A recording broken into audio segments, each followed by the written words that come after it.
নমস্কার বন্ধুরা, আবারও হাজির হয়েছি একটা নতুন রেসিপি নিয়ে। এখন তো আমের সময়, তাই আম দিয়ে একটা দুর্দান্ত রেসিপি নিয়ে চলে এসেছি। যেমনই হেলদি তেমনই টেস্টি রেসিপি। আর এটা মাত্র কয়েকটা উপকরণ দিয়ে কিন্তু তৈরি হয়ে যায় ঝটপট, আর বাড়িতে থাকা উপকরণ দিয়ে তৈরি হয়ে যাবে। তো এটা মূল উপকরণ হচ্ছে আম দিয়ে আমি রেসিপিটা তৈরি করে দেখাবো, আর তেল ছাড়া। তো কীভাবে রেসিপিটা তৈরি করছি দেখতে থাকুন, আশা করছি ভালো লাগবে রেসিপিটা। তো প্রথমেই আম নিয়ে নিয়েছি, দুটো আমকে আমি কেটে নিয়েছি।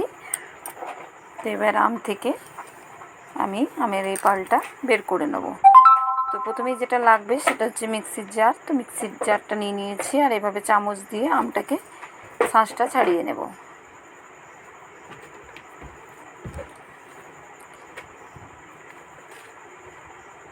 তো এখানে আমি দুটো আম নিয়ে নিয়েছি। তো দুটো আমে আমার প্রায় এক বাটির মতো আমের পাল হয়ে যাবে। তো যদি দেখেন যে আমের পালের পরিমাণটা একটু কম হচ্ছে, সেক্ষেত্রে কিন্তু আপনারা আমের পরিমাণটা একটু বাড়িয়ে দিতে পারেন। আর এখানে হাফ বাটির থেকে একটু বেশি আমি এখানে চিনি দিয়ে দিলাম। যেহেতু আমটা খুব মিষ্টি আছে আমার, তাই চিনির পরিমাণটা একটু কম দিলাম। আপনারা যদি দেখেন যে আমটা মিষ্টি কম, সেক্ষেত্রে চিনির পরিমাণটা একটু বাড়িয়ে দিতে পারেন। অল্প একটু নুন দিলাম, আর দুটো এলাচ ফাটিয়ে দিয়ে দিলাম। আর যে কোনো মিষ্টি জিনিস তৈরি করার সময় একটু নুন দিলে খেতে ভালো লাগবে, তাই একটু নুন দিলাম। এর খুব ভালো করে পেস্ট করে নিয়েছি দেখুন। এবার একটা বাটির মধ্যে এই আমের পেস্টটা নিয়ে নিয়েছি। এটা মোটামুটি এক বাটির মতনই হবে পেস্টটা।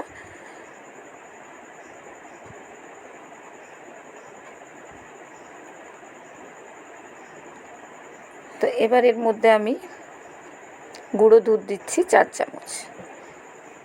গুঁড়ো দুধটা অপশনাল, আপনারা চাইলে দিতে পারেন, দিলে কিন্তু খেতে খুবই ভালো লাগবে। অথবা কিন্তু গুঁড়ো দুধটা বাদ দিয়েও করতে পারেন। এবার দুধটা দেওয়ার পর খুব ভালো করে দুধটাকে মিশিয়ে নিচ্ছি।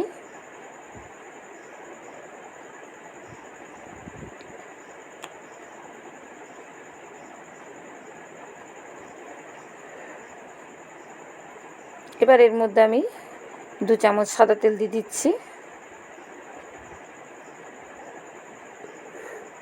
দিয়ে খুব ভালো করে মিশিয়ে নিচ্ছি।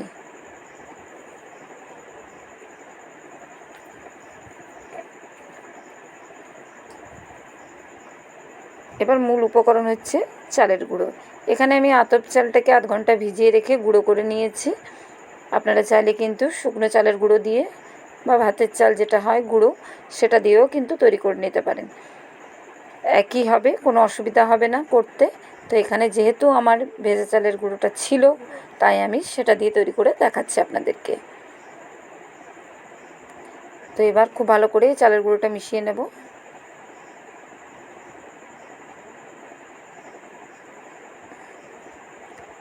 মোটামুটি যে এক বাটির মতনই আমার চালের গুঁড়ো এখানে লাগলো। এবার আমটার সঙ্গে খুব ভালো করে চালের গুঁড়োটাকে মিশিয়ে নেব। আর এখানে কোনো রকম জল ব্যবহার করব না। আমের পালটার সঙ্গে কিন্তু চালের গুঁড়োটাকে সুন্দরভাবে মেখে নিতে হবে। তাই আমের পালটাকে আগে বাটি মেপে নিলে সুবিধা হবে। তো দেখুন খুব সুন্দরভাবে আমি মিশিয়ে নিয়েছি।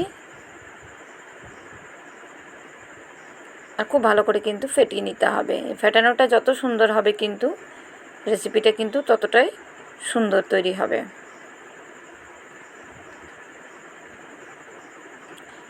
তো দেখুন খুব সুন্দরভাবে বেশ কিছুক্ষণ ধরে আমি ফেটিয়ে নিয়েছি।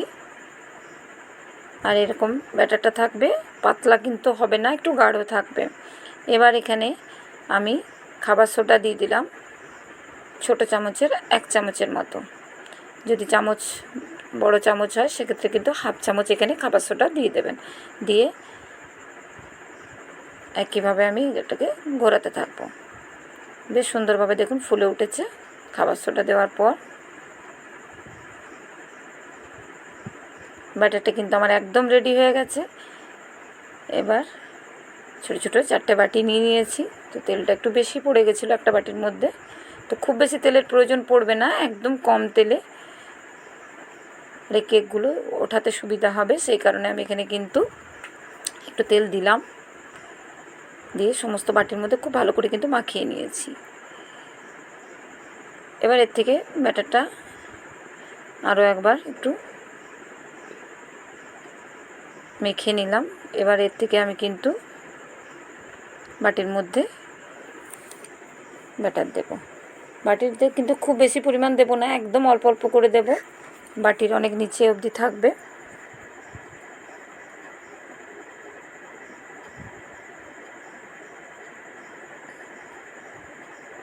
দেখুন খুব বেশি ব্যাটার আমি দিইনি, একদম অল্প অল্প করে দিয়ে দিচ্ছি, কারণ এটা ফুলবে, ফুলে কিন্তু ডবল হয়ে যাবে আর বাটিটা কিন্তু ভরে যাবে। তো এভাবে তো আরও কিছুটা ব্যাটার আমার থেকে গেছে। এবার আরও একটা বাটিতে আমি ব্যাটারটা দিয়ে দেব।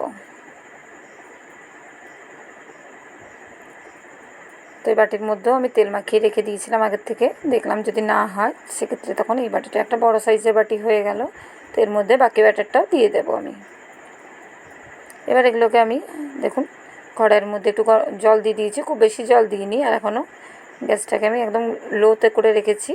এবার এর মধ্যে একটা স্টিলের থালা দিলাম, এই থালার মধ্যে আমি বাটিগুলো বসিয়ে দেবো।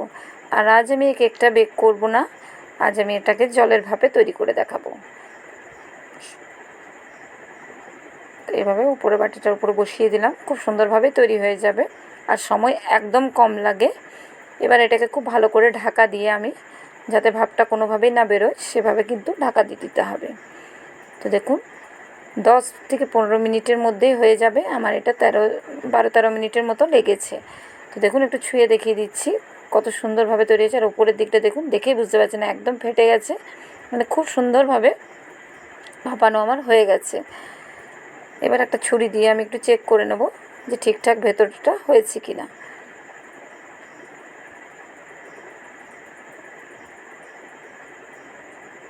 দেখুন ছুরির মধ্যে লাগছে না, মানে একদম পারফেক্টভাবে আমার এগুলো তৈরি হয়ে গেছে। তো চালের গুঁড়ো এবং আম দিয়ে যে দুর্দান্ত স্বাদের এই রেসিপিটা তৈরি হয়, কাউকে যদি বানিয়ে খাওয়ান কেউ কিন্তু কোনোভাবেই বুঝতে পারবে না যে এত সুন্দর আর এত কম সময়ের মধ্যে কিন্তু এটা তৈরি হয়ে যায়। আর বাচ্চাদের টিফিন বক্সে যদি এভাবে দেন তাহলে কিন্তু বাচ্চাদেরও অনেকক্ষণ পেট ভর্তি থাকবে, যেহেতু এটা চালের গুঁড়ো দিয়ে তৈরি করেছি আমি। আর একদম স্বাস্থ্যকরভাবে, কোনো রকম খুব একটা তেলও প্রয়োজন পড়েনি এতে, তেল ছাড়া সম্পূর্ণভাবে তৈরি করে দেখিয়েছি। আর কতটা স্পঞ্জি জালিদার হয়েছে দেখুন, দেখেই বুঝতে পারছেন, আর কতটা লোভনীয় হয়েছে। তো বাচ্চাদের টিফিন বক্সেও দিতে পারেন, এটা অনেক মজা করে বাচ্চারা খেয়ে নেবে। তো কেমন হয়েছে অবশ্যই কমেন্ট করে জানাতে ভুলবেন না বন্ধুরা। ভালো লাগলে লাইক, কমেন্ট, শেয়ার এবং সাবস্ক্রাইব করার অনুরোধ রইল। যারা ফেসবুক থেকে দেখছেন অবশ্যই আমার পেজটা ফলো করার অনুরোধ রইল বন্ধুরা। দুর্দান্ত স্বাদের এই রেসিপিটা কেমন লেগেছে আপনাদের। তো বন্ধুরা আজকের মতো এই পর্যন্ত, পরের আবারও একটা ভিডিওতে আপনাদের সঙ্গে দেখা হচ্ছে।